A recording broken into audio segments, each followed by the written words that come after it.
오늘은 요한계시록 7장 공부하는 차례입니다. 7장 1절 말씀. 이 일 후에 내가 내 천사가 땅 내 모퉁이에 선 것을 보니 땅의 사방의 바람을 붙잡아 바람으로 하여금 땅에나 바다에나 각종 나무에 불지 못하게 하더라. 2절 말씀. 또 봄에 다른 천사가 살아계신 하나님의 인을 가지고 해돋는 데로부터 올라와서 해돋는 데 우리 한국이 동방에 있습니다. 그래서 동방에서 해 뜨는 곳에 한국이 있기 때문에 우리나라 이단 중에 자기가 해 뜨는 곳에서 쓰임받은 하나님의 종이다. 그런 이단이 적 한 7명 됩니다. 해돋는 데로부터 해돋는 곳이 대한민국이다. 동방에 해 뜨는 곳. 성경을 잘못 해석하면은 엉뚱한 데로 나가게 됩니다. 해돋는 곳으로부터 이 말은 에스겔서에서부터 온 말입니다. 하나님의 영광이 해돋는 곳으로부터 떠오른다. 에스겔서의 말씀을 인용해서 나온 말인데 요한계시록을 잘 이해하려면은 구약을 잘 이해해야 됩니다. 요한계시록에는 상징, 비유가 한 300번 나옵니다. 그걸 성경적 바탕 없이 신학적인 기초가 없이 자의로 해석을 하면은 엉뚱한 데로 가게 됩니다. 그래서 많은 이단 사이비들이 구약의 에스겔, 다니엘, 신약의 요한계시록에서 이단이 나왔습니다. 성경은 해석이 중요합니다. 제대로 복음적인 신학적인 해석을 제대로 하지 못하면 오히려 올무가 됩니다. 같은 풀을 먹고 양은 젖을 냅니다. 같은 풀을 먹고 뱀은 독을 냅니다.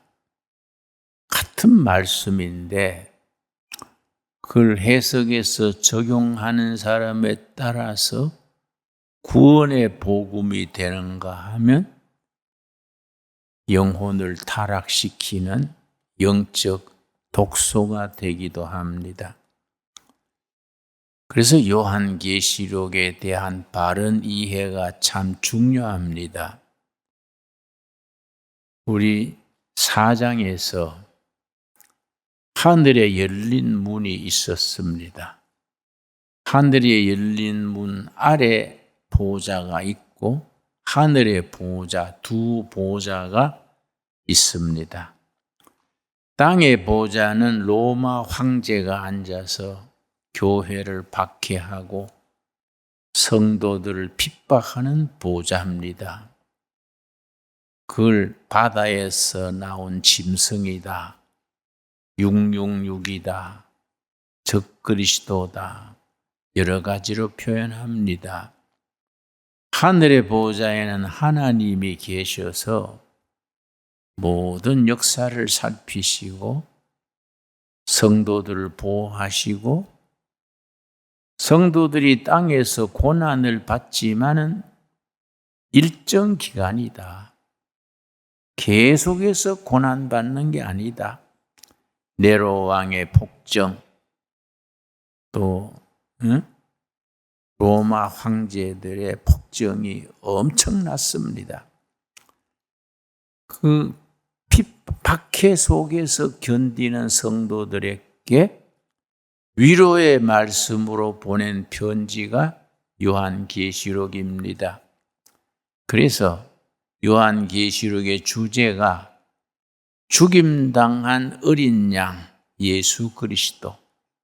요한계시록이 22장으로 이루어져 있는데 그 중에서 죽임당한 어린 양 26번 나옵니다. 어린 양 예수님. 그래서 요한계시록을 또 다른 복음서 그렇게 부릅니다. 사복음서 더하기 복음서가 하나 더 있다. 요한계시록이다. 그래서 제5복음서 그렇게 부르기도 합니다. 사복음서는 예수님이 지상에 계시던 때의 이야기. 오복음서 요한계시록은 승천하셔서 하늘 보좌 우편에 계시면서 지상에 핍박당하고 고난당하는 백성들을 돌보시는 어린 양 예수 그리스도. 요한계시록의 예수님이십니다. 그래서 계시록 속에서 우리가 죽임당하신 어린 양 예수님을 만날 수 있어야 합니다. 그래서 제5복음서 그렇게 말합니다. 그 소중한 책인데 해돋는 곳, 우리 한국이다. 해돋는 곳이지 않냐? 해돋는 곳에서 내가 택함 받은 내가 동양의 메시아다. 이런 소리 하는 사람들이 있습니다. 한두 명이 아니라 여러 사람이 그렇게 실족합니다. 그래서 박태선 전도관, 신천지, 이만희 그런 사람들이 요한계시록을 멋대로 막 해석을 해가지고 그렇게 자기 왕국을 세우는데 내가 참 가슴 아픈 것은 그 신학적으로 터무니없는 얘기인데 수십만 명이 따릅니다. 지난달에 대구에서 신천지 전국대회가 열렸는데 한 10만 명 모였는데 70%가 20대, 30대예요. 우리 청년들 잘 가르쳐야 됩니다. 청년들에게 바른 신앙을 가르치지 못하면은 은혜는 받고 싶은데 성경을 알고 싶은데 본교에서 잘 가르쳐 주지 못하니까 그런데 신천지에 가가지고 성경 풀이하는 거 보니까 야 쪽집게네. 본교의 목사님은 왜 저런 걸 안 가르쳤을까? 본교의 목사님은 사꾼 목장가 봐. 따라가다가 보면 엉뚱한 대로 따라가는 겁니다. 성경 공부를 제대로 해야 됩니다. 그래서 하늘에 있는 하나님 보좌에 계신 하나님 보좌 앞에 12 보좌가 24 보좌가 쭉 있습니다. 12은 구약의 12지파, 12은 신약의 12제자, 24 보좌가 있고 그 앞에 4 생물이 있습니다. 첫째는 사자, 둘째는 어린 양, 소, 셋째는 사람, 넷째는 독수리. 그린 초대교회부터 해석을 하기를 사복음서를 일컫는다. 사자는 마태복음이다. 사자복음, 마태복음입니다. 왜냐? 유대인의 왕으로 오신 예수님. 사자는 짐승 중에 왕이니까 왕이신 예수님 사자복음, 마가복음은 소복음, 섬기는 짐승이 소니까 그래서 소복음, 마가복음, 사람이신 예수님 누가복음, 또 독수리 복음이 요한복음입니다. 하나님이신 그리스도. 그래서 거기에 요한계시록 4장에 내 생물이 눈이 여러 개 있더라. 그건 하나님의 능력이 모든 걸 살피시는, 우리 머리털 하나까지 세시는 하나님, 그걸 요한계시록에서는 눈이 많다, 못 보시는 것이 없다. 또 날개가 6개입니다. 날짐승이 날개 2개를 가지고 나는데 요한계시록에는 날개가 6개인 날짐승입니다. 못 가시는 곳이 없다. 못 보시는 것이 없으시고 못 가는 곳이 없으신 우리 하나님의 능력, 전능하신 하나님이십니다. 그런데 5장에 들어오면서 하나님의 오른손, 하늘 보좌에 앉으신 이의 오른손에 두루마리가 있다. 이 두루마리에는 도장이 7도장이 찍혀서 봉인되어 있는 두루마리. 그래 사도 요한 혹은 요한 혹은 장로 요한이 안타까워서 저 도장 찍힌 8가지를 떼야 내용을 알겠는데 두루마리에 말려 있으니까 너무 답답해서 울었다. 누가 저걸 봉인을 뗄 수 있을까? 그랬더니 유다 지파의 사자 다윗의 뿌리, 죽임당한 어린 양이 그 두루마리 도장을 뗄 수 있다. 그게 이제 4장에 나옵니다. 그리고 이제 도장 하나하나 뗍니다. 첫 번째 떼니까 흰 말이 나왔습니다. 둘째는 붉은 말, 셋째는 검은 말, 넷째는 청황색. 청황색은 시체를 말합니다. 시체. 순교당하는 걸 말합니다. 사람이 죽으면 청황색으로 변합니다. 순교를 뜻합니다. 그거 이제 지난주에 내가 설명을 드렸습니다. 7가지 봉인 중에 5번째를 떼니까 이 땅에서 순교당해서 죽은 사람들이 하늘 보좌 앞에서 하나님 앞에 호소합니다. 우리를 죽인 자, 핍박해서 죽게 한 자들은 잘 먹고 잘 사는데 언제 우리 한을 풀어주시겠습니까? 언제 우리 원수를 갚아주시겠습니까? 하늘에 대고 호소했습니다. 5장입니다. 5장.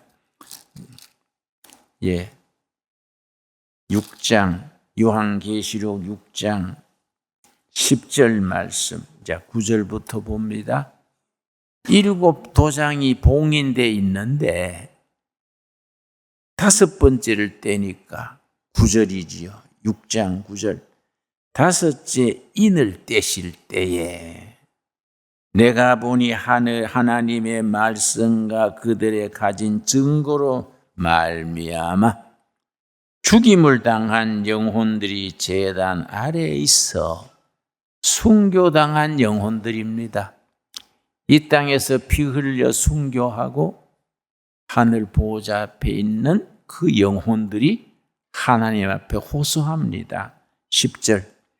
큰 소리로 불러 이르되 거룩하고 참되신 대주제여, 땅에 거하는 자들을 심판하여 우리 피를 갚아주지 아니하시기를 어느 때까지 하시려 하나이까? 왜 우리를 괴롭히고 피 흘리게 하고 재산을 뺏고 순교하게 한 자들은 떵떵거리고 잘 살고 우리 이 핏값을 언제 갚아주실랍니까? 우리 한을 언제 풀어주실랍니까?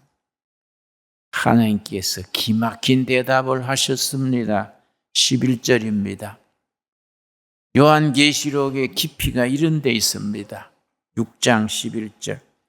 각각 그들에게 흰 두루마기를 주시며 예수님의 피로 옷을 씻어서 흰색이 된 흰 두루마기입니다. 승리의 옷이 흰 두루마기입니다. 흰 두루마기를 주시며 너희들은 패배자가 아니다. 승리자다. 흰 두루마기를 주시며 이르시되 아직 잠시 동안 쉬되 그들의 동무종들과 형제들도 자기처럼 죽임을 당하여 그 수가 차기까지 하라 하시더라. 하나님의 계획이 있습니다. 하늘 보좌에 앉으신 하나님이 계획이 있습니다. 몇 명까지 순교해야 티오가 차야 한을 풀어준다. 핏값을 갚게 해준다. 하나님이 정하신 티오가 있는데 교회가 편해지고 예수 믿기가 쉬워지고 목사도 쉽게 되고 목사니까 생활도 안정되고 그렇게 하니까 순교하는 사람이 적어지는 거지요. 순교하는 사람이 적어지니까 티오가 차지 않아서 내가 기다리고 있다. 조금만 더 기다려라. 아주 참 기막힌 말씀이지요. 그런데 12절에 가서 6번째 인을 떼니까 드디어 하나님의 복수의 날, 그의 진노의 날이 임했습니다. 드디어 순교당한 사람의 숫자가 차서 하나님이 이제 못된 짓하고 성도들을 핍박하고 순교하게 한 자들에 대해서 하나님이 진노하시는 겁니다. 12절입니다. 내가 보니 6째 인을 떼실 때에 도장에 몇 번째 뗐다고요? 6번째. 7인 중에 6번째를 뗐습니다. 큰 지진이 나며 드디어 하나님의 보복의 역사, 복수의 역사가 일어나는 겁니다. 해가 검은 별로 검은 털로 짠 상복같이 검어지고 달은 온통 피같이 되며 하늘의 별들이 무화과 나무가 태풍에 흔들려 설익은 열매가 떨어지는 것 같이 땅에 떨어지며 15절이 핵심이지요. 땅의 임금들, 성도들을 박해하고 순교하게 한 로마 황제, 세상 임금들입니다. 왕족들과 장군들과 부자들과 강한 자들과 모든 종과 자유인이 굴과 산들의 바위 틈에 숨어 그 교회를 박해하던 데에 앞장섰던 자유인 종들까지 싸잡아서 복음의 건세에 반항해서 괴롭힌 자들을 전체를 하나님이 복수하십니다. 그들이 바위 틈에 숨고 굴에 숨어서 아이고 죽겠네. 16절이지요. 산들과 바다에게 말하되 우리 위에 떨어져 보좌에 앉으신 이의 얼굴에서와 그 어린 양의 진노에서 우리를 가리라. 6번째 도장을 떼니까 하나님의 진노의 날이 임해서 하나님이 이제 보복하시는 겁니다. 그랬더니 못된 짓하고 잘 먹고 잘 살고 교회를 핍박하던 자들이 바위 틈에 숨고 굴에 숨고 우리가 어린 양의 진노에서 어떻게 피할 것인가 허둥지둥합니다. 이 여섯째 인이지요. 그럼 이번에 일곱째 인이 나와야 될 차례지요. 그런데 요한계시록 7장이 일곱째 인이 아니고 일곱째 인은 요한계시록 8장에 나오고 7장은 다른 얘기 나옵니다. 다른 얘기. 여섯째 인을 뗀 뒤에 일어나는 지상의 하나님의 복수의 날, 진노의 날의 역사가 나옵니다. 3절 말씀, 7장 3절. 이르되 우리가 우리 하나님의 종들의 이마에 인치기까지 땅이나 바다나 나무들을 해하지 말라. 하나님의 사자가 하나님의 백성들 머리에 도장 찍기 전까지 재난을 멈추어라. 잘못하면은 하나님의 자녀들까지 다칠까 겁난다. 좀 잠깐 멈추어라. 언제까지 멈추느냐?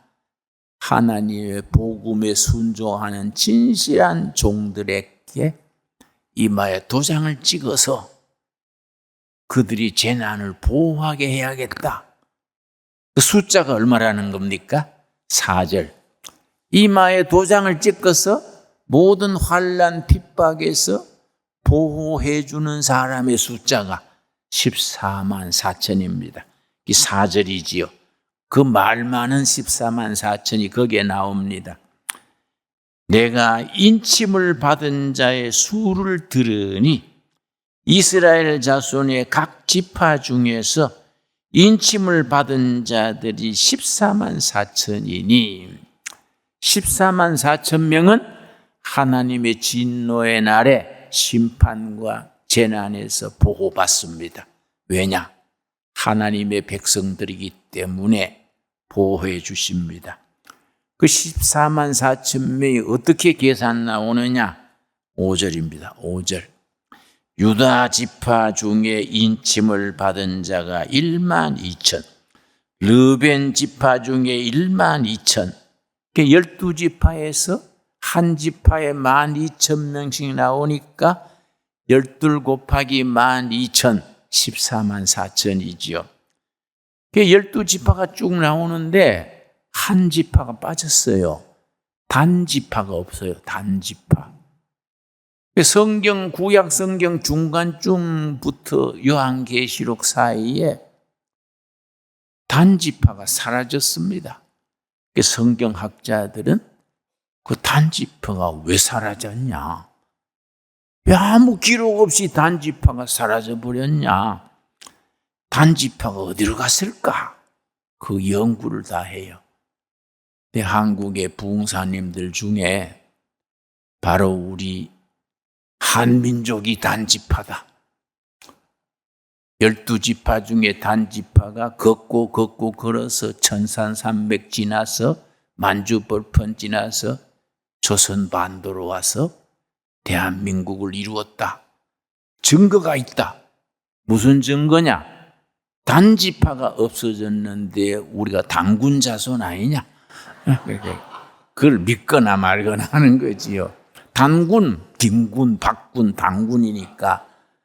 그러니까 우리가 없어진 단지파다. 말세의 복음화를 위해서 하나님이 한반도에 빼돌려 놓은 거다. 네. 그렇게 말해보는 거지요. 예. 실제 이상이 있어요. 강화도에 가면은 우리 조상들이 제사 지내던 제단이 있습니다. 강화도 진감이 있습니다. 그게 딱 이스라엘 번제단하고 딱 닮았어요. 아주 비슷해요. 그 증거잖냐? 네. 그런 건 뭐 우리가 듣고 지나가야지. 그것도 홀랑 빠져서 또 뭐 그러면 나도 성을 단시로 바꿀까? 이렇게 하면 골치 아픈 거이지요. 예. 그런데 이 14만 4천 명에 대해서 그래서 이제 이단들이 박태선, 신천지 이런 사람들은 구원받는 숫자가 정해져 있다. 14만 4천이다. 그 14만 4천에 들어가야 구원받는다. 어영부영 하다가 14만 4천 채워져 버리면 구원에 제외된다. 빨리 돈 바치고 몸 바치고 14만 4천에 들어와라. 그 말 듣고 집 팔아가지고 그거 갖다 바친 사람들이 있어요. 그러니까 참 신앙이 잘못되면요, 공해 중에 최악의 공해가 신앙 공해입니다. 뭐 농약 공해, 뭐 공기 공해는 이거는 뭐 60만 병들지만은 이 영적인 공해, 신앙 공해는 영혼을 좀 먹기 때문에 아주 무서운 겁니다. 그래서 사이비 이단에 한번 빠지면요, 그게 아주 최면술처럼 딱 박혀서 그걸 참 돌이키기가 아주 어렵습니다. 그런데 14만 4천 명만 구원받는 게 아니고 그 밑에 보면 뭐라고 썼느냐? 7장 9절 말씀. 7장 9절. 이 일 후에 내가 보니 각 나라와 족속과 백성과 방언에서 아무도 능히 셀 수 없는 큰 무리가 나와서 흰옷을 입고 손에 종려가지를 들고 보호자 앞과 어린 양 앞에서 서서 수많은 무리가 흰옷 입고 하나님을 찬양하는 거이지요. 그러니까 요한계시록 7장에 14만 4천 명만 구원받는 게 아니고 14만 4천 명이 상징적으로 앞에 있고 9절부터 수많은 무리가 흰옷 입고 하나님을 찬양하는 거지요. 뒤에 거는 빼버리고 14만 4천 명만 자꾸 내세우게 되면은 그게 이제 사이비가 되는 거이지요. 그래서 그들이 하늘나라에서 흰옷 입고 찬양을 하는데 13절, 7장 13절 말씀. 장로 중 하나가 응답하여 나에게 이르되 이 흰옷 입은 자들이 누구며 또 어디서 왔느냐? 여러분, 요한계시록을 어렵다 생각하지 마시고 차근차근 읽어나가면요, 흥미있고 깊이 있고 어렵지 않습니다. 그걸 잘 구약의 말씀들과 그 시대의 상징들을 잘 이해해서 읽으면 요한계시록이 그래서 또 다른 복음서 그렇게 말하는 겁니다. 천국에 흰옷 입고 하나님 찬양하는데 이 흰옷 입은 사람들이 누굽니까? 그랬더니 14절이지요. 흰옷 입은 사람들, 내가 말하기를 내 주여 당신이 아시나이다 하니 그가 나에게 이르되 이는 큰 환난에서 나오는 자들인데 순교와 핍박과 환난을 거쳐서 나오는 성도들, 어린 양의 피에 그 옷을 씻어 희게 하였느니라. 아멘 하십니까? 어린 양 예수님이 십자가에 죽으실 때 흘리신 피로 영혼을 다 세탁한 거예요. 육신의 옷이 아니고 영혼의 옷을 다 세탁해서 잘못 살았던 거, 잘못 행동했던 거 다 없던 걸로 어린 양의 피로 우리 영혼을 세탁해서 영적으로 깨끗한 사람, 흰옷 입고 하나님을 찬양하는 백성들이 된 겁니다. 우리가 그런 백성들이 된 것을 찬양할 수 있게 되기 바랍니다. 예. 그러고서는 하나님께 우리 어린 양 예수님이 흰옷 입은 백성들에게 이 땅에 살아갈 동안에 한을 풀어주시고 눈물 닦아주시고 위로해 주시는 거예요. 17절이죠. 17절. 나는 17절 너무너무 좋아합니다. 이는 보호자 가운데 계신 어린 양이 그들의 목자가 되사 생명수 샘으로 인도하시고 하나님께서 그들의 눈에서 모든 눈물을 씻어 주실 것이미러라. 아멘 하시지요? 우리 하나님은 어떤 하나님이냐? 세상에서 흘린 눈물 닦아주시고 상처를 싸매 주시고 서러웠던 것을 품어 주시는 하나님, 우리 눈물 닦아 주시는 하나님. 기막힌 표현이지요. 읽을 때마다 위로가 됩니다. 그런데 8장에 들어가면서 일곱째 인을 떼는 겁니다. 8장 1절. 일곱째 인을 떼실 때에 하늘이 반 시간쯤 고요하더니 일곱째 인을 뗄 때는 전체가 조용해집니다. 하늘 땅 전체가 조용해집니다. 2절. 내가 보매 하나님 앞에 일곱 천사가 서 있어 일곱 나팔을 받았더라. 일곱째 인을 떼니까 천사가 일곱 나팔을, 보통 나팔이 아니고 양의 뿔로 만든 양의 뿔로 만든 나팔입니다. 일곱 천사가 일곱 나팔을 받았습니다. 3절. 또 다른 천사가 와서 제단 곁에 서서 금향로를 가지고 많은 향을 받았으니 이는 모든 성도의 기도와 합하여 보좌 앞 금제단 앞에 드리고자 함이라. 여러분, 골방에서 새벽 기도 때 어디 기도할 때에 혼자서 조용조용 드리는 기도가 하나님이 못 들으시는 것 같지요? 내 기도 하나마나 그런 생각 들 때가 있지요. 아니다요. 소근소근 드리는 기도가 하늘로 올라가서 하나님 보호자 앞에 있는 향로에 기도가 쌓이는 거예요. 여러분, 우리가 날마다 드리는 기도가 하나님 보호자 앞에 향로에 차근차근 쌓이게 될 줄로 믿습니다. 그래서 7절이 4절 8장 4절. 향연이 향로의 연기, 향연, 기도의 연기지요. 성도의 기도와 함께 천사의 손으로부터 하나님 앞으로 올라가는지라. 우리가 지상에서, 골방에서, 가정에서, 교회에서 드리는 기도가 하늘로 올라가서 하나님 보호자 앞에 향로에 쌓여서 때가 되면 어떻게 되느냐? 5절이 핵심이지요. 요한계시록 8장 5절은 위대한 말씀입니다. 향로의 기도가 꽉 차면 드디어 마침내 하나님이 액션하시는 거예요. 기도가 쌓이면 5절이지요. 천사가 향로를 가지고 제단에 불을 담아다가 땅에 쏟음에 우레와 음성과 번개와 지진이 나더라. 드디어 성도들의 기도가 쌓여서 하나님의 역사가 지진으로, 태풍으로 역사가 일어나는 거지요. 여기에 대한 우리 확신이 있어야 돼요. 내 기도가 아무리 소소하고 힘없는 기도 같지만은 그 기도가 쌓이고 하늘로 올라가서 지상의 역사가 일어나는 겁니다.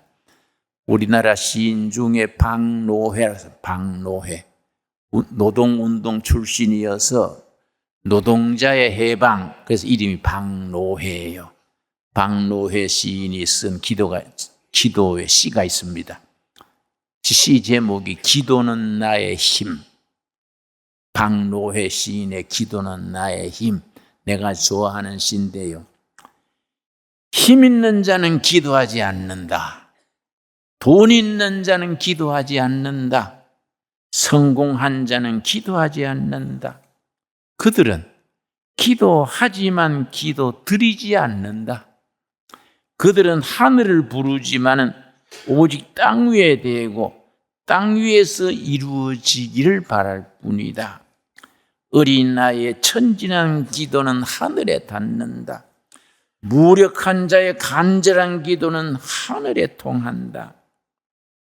정의를 위해 외치는 기도는 하늘을 울린다. 이 지상에서 의지할 데 하나 없어 하늘밖에 없고 아무것도 가진 것 없어 기도밖에 없는 자의 하늘을 향해 울분짓는 기도는 하늘을 움직인다.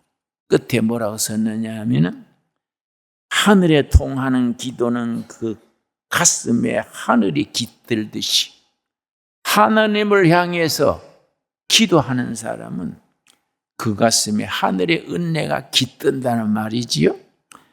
마침내 사랑의 힘으로, 사랑의 기도로 땅의 역사를 일으킨다. 땅의 권력을 변화시킨다. 좋은 시지요? 여러분, 우리들의 소곤소곤 드리는 기도가 하늘 보좌를 움직이는 겁니다. 그래서 요한계시록 8장에 7째 인을 뗄 때에 그때 역사가 일어나는 겁니다.